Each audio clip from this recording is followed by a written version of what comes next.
আবারও চুরির ঘটনায় চাঞ্চল্য ছড়ালো কোচবিহার গুঞ্জবাড়ি সংলগ্ন এলাকায়। রবিবার সকালে দোকান খুলে দোকান মালিক বাপ্পা দে দেখতে পারেন তার দোকানের ওপরের চাল খোলা অবস্থায় পড়ে রয়েছে। এরপর সেই বিষয়টি নজরে আসায় হতবাক হয়ে যান দোকান মালিক বাপ্পা দে জানায় 15 থেকে 20 দিন আগে পাশের দোকানে চুরি হয়েছিল, আজ তার দোকানে চুরি হলো। এভাবে চুরির ঘটনায় রীতিমতো দিশেহারা হয়ে পড়েছেন সংশ্লিষ্ট এলাকার ব্যবসায়ীরা।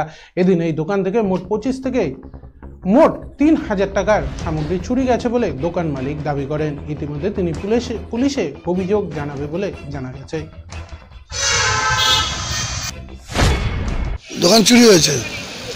কখন হলো, কিভাবে দেখলেন? এই রাত্রি 12টার দিকে দোকান বন্ধ করে গেছে। সকালবেলা আমাকে ফোন করছে পাশের দোকানদার, এসে দেখি এই অবস্থা। চুরি কিভাবে চুরিটা হলো? উপরে দোকানের চাল খুলে। চাল খুলে কত টাকা সামগ্রী চুরি? 25-30 হাজার টাকার উপরে হবে আন্দাজ। হ্যাঁ। কিসের দোকান আপনার? আমার পানের দোকান।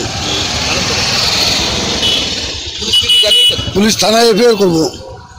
করতে যাবেন? হ্যাঁ।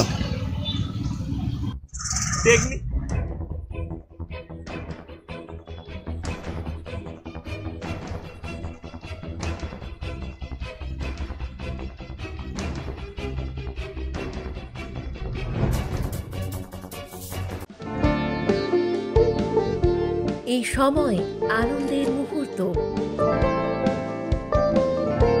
এই সময় জীবনকে আলোকিত করা, এই উৎসব আসল হাতের জাদুতে,